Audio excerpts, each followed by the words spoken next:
Hello everybody, Monica King here. Today I'm going to show you how to make small batch protein patties.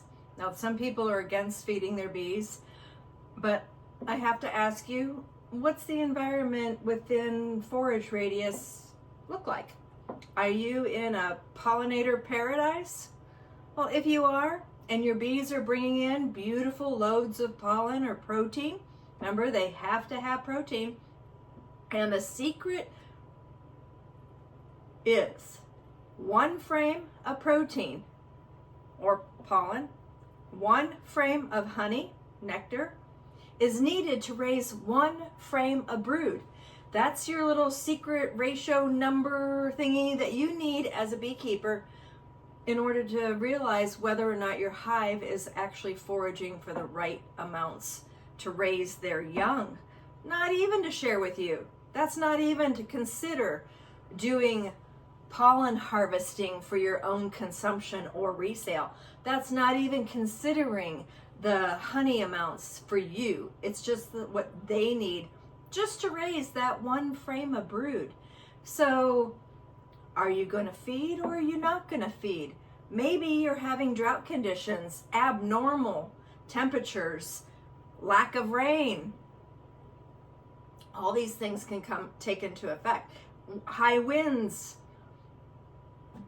too much rain, so much stuff that could make those flowers not viable for the bees. And you're sitting there saying, I'm sorry, but only the strongest survive. You're going to do survivor stock, and you're not going to feed in those instances when there's nothing out there, when it normally should have had something out there. Okay. So that's the introduction to maybe why you want to feed. But what am I doing with a chef's knife and some black bananas? So I'm going to start out with removing the skin. The skin is still on them. They're frozen. Whenever they just start going bad, I just throw them in the freezer like this, whole, peel on. And what I'm going to do right now is cut off the really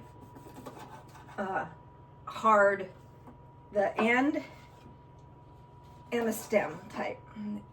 That knife needs sharpened. I need to get Dan to sharpen that knife. I'm going to go with this one here. And then I'm going to just take it and I'm going to cut it. I'm going to like basically dice it, if you would. Peel and all. Everything. All the peel, everything. And you know, the darker the banana, the better. They don't want green bananas. This is for the bees. They need potassium. And basically, if whatever they can't use, they're going to discard out of their house. But you want to try to get it as small as possible. And they're going to chew on the peel, and they're going to consume the banana itself. And really, I really don't see much waste when I'm putting this inside the colony. Okay, so I've got 1 banana here. I'm going to do 2 bananas up. So basically what I'm doing is I'm trying to gather everything that I possibly can need to put together this protein supplement for this weekend. And one of the things that I want you to think about is, like, if you have this beautiful burr comb, they made wonky comb in a location inside the box that they can't do because you can't do an inspection properly, or you can't even lift up a frame because they put that wonky comb in there. But you're just so saddened because all that hard work that the bees did, all the resources that they utilized in order to create that comb, and all the resources that they have stored in that comb, you're just so sad because they're going to lose it, right?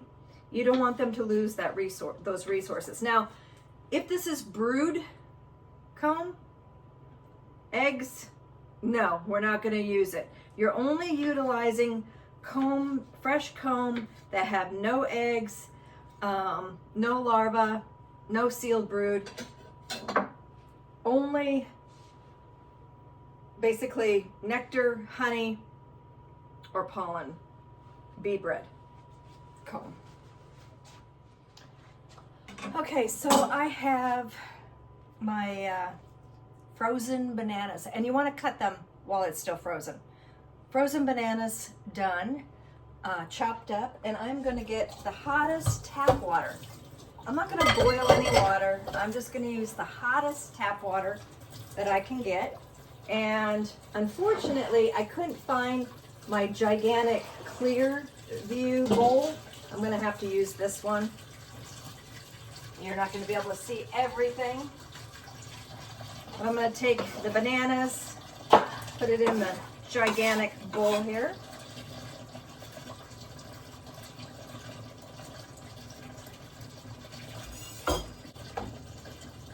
And then I've been talking about that burr comb. It can also be the wax cappings. If you don't want to render wax, it can also be the wax cappings from when you're doing an extraction. It could be the crushed comb if you're doing a crush and strain technique.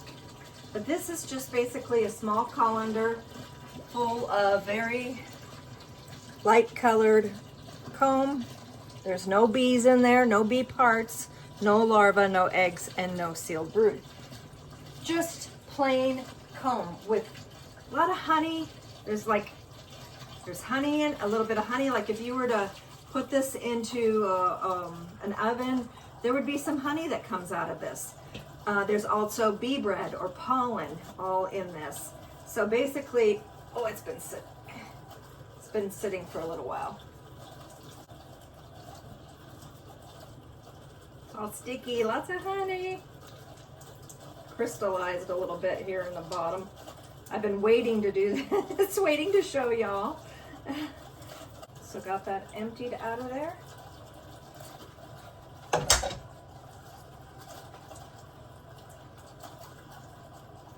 Wax off my fingers, don't want that going down the drain.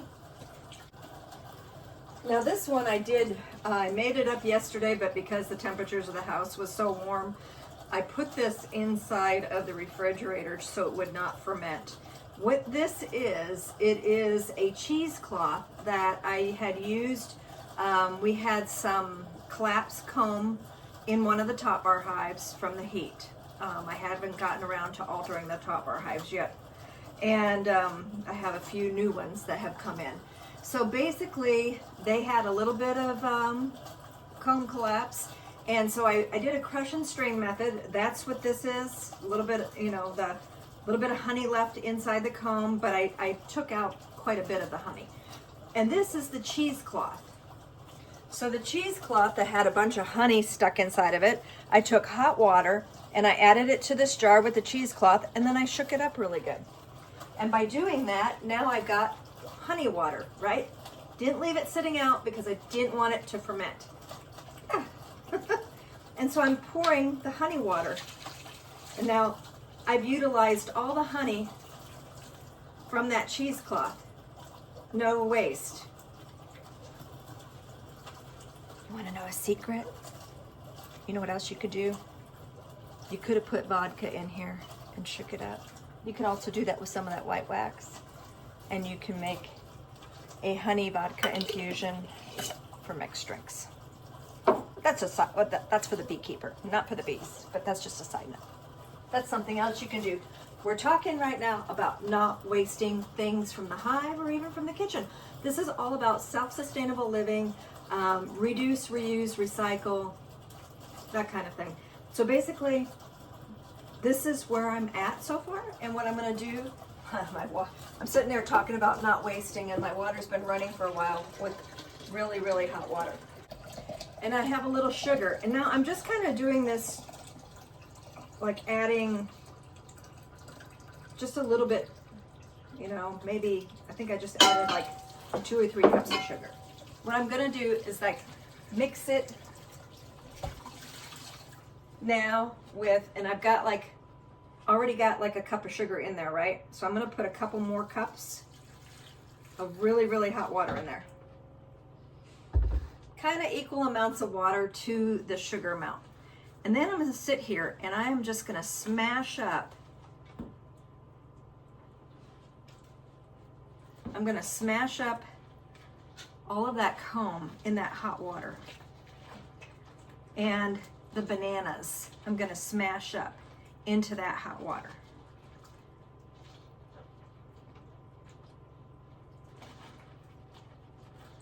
This is going to take a while, so I'm going to shut y'all down. I should have done this when the wax and the comb first came out of the hive, when it's a lot warmer, because it's a little bit crystallized, granulated, but we got enough water in here to dilute it. You don't want to not use the water. You do not want to not use the sugar. You want it to be digestible for the bees and not cause any like dysentery or anything like that. So basically, I should have done this mixed up when the comb wasn't as hard, but they will still utilize it. We don't have to really worry. I mean, they're going to use what they can, and they're going to discard what they can't. So this batch is going to actually be a little bit chunkier than I want.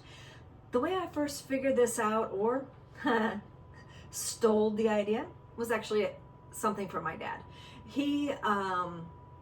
I contacted him because I was like, Dad, man, I'm throwing away such beautiful comb that we can't utilize. It's white, it's so soft, we can't put it up in a frame because it just collapses, it melts. It has beautiful pollens in it, it's got nectars and honeys, and I just can't believe, you know, there's not something I could do with this. And Dad's like, huh, put it in a protein patty. The bees will separate the wax and the honey. Make sure you use your sugar syrup, 1-to-1 dilution, in order to use as a base. Add the honey to it with the comb with the honey, and basically just smash it up the best you can, but don't worry when you got chunks. And that was Dad's response, and I have been doing it ever since. So I've been doing bee removals for a really, really long time, and this really gives the bees a beautiful boost.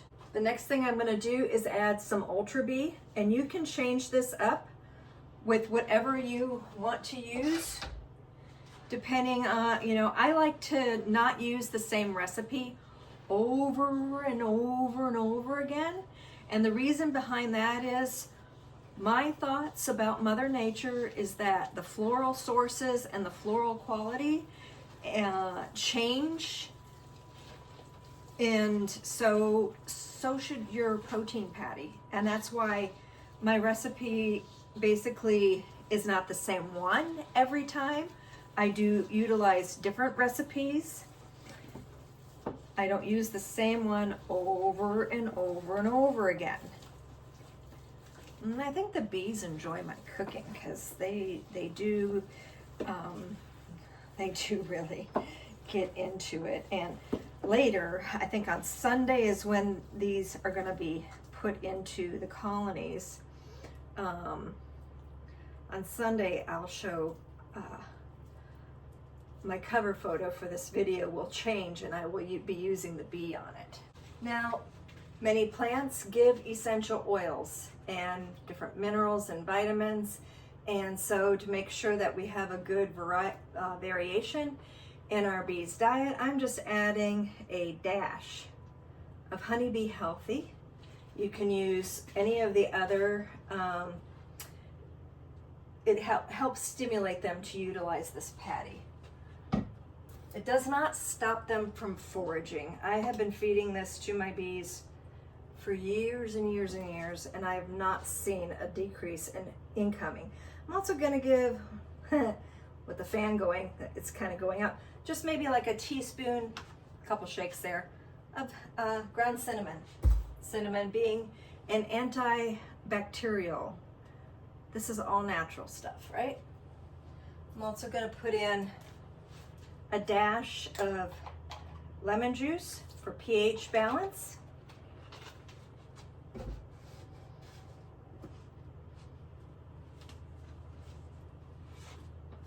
And I'm going to put in a little bit of coconut oil for the fatty acids.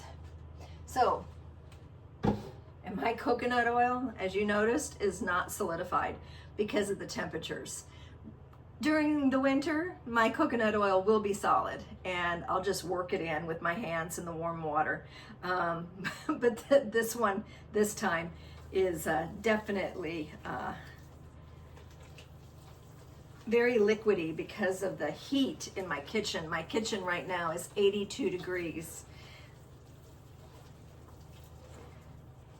And that's only because we're off grid.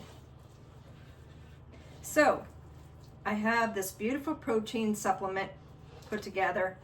I feel as though it's just a little bit too runny. We don't want bees to get stuck in it. So I'm gonna add a hair bit more because it's dripping through my fingers. So what I'm doing is when I hold up a gob of it, is it dripping or is it holding formation? This is not perfect yet. So I'm gonna go and get a little bit more of the Ultra Bee to add to it. Let's say that you're out working your bees and you found a little piece, a little like 2-inch by 3-inch piece of burr comb that's got honey or nectar in it, just nectar. It's not capped, nectar. Well, you can throw that in a bag and put it in your freezer. And then when you have enough of it, you can make a special protein supplement that has some of this comb in it. I mentioned I do the bee removals. I save the beautiful white honeycomb, nectar, because sometimes I'll use the other, if it's really nice and clean, I'll use the other for some cut comb. But I will save it, the bee bread, all of that goes into here, into the protein patty, which gets fed back to the bees.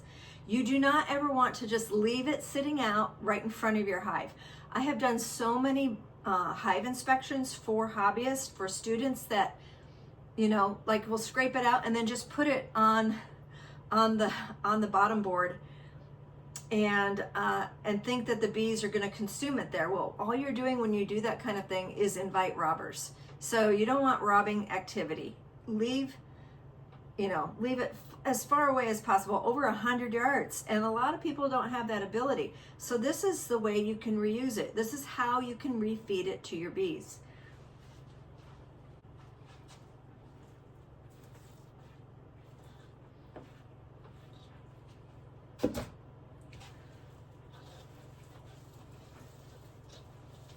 Okay, just added a little bit more to give it better consistency, take a little bit of that wetness out of it.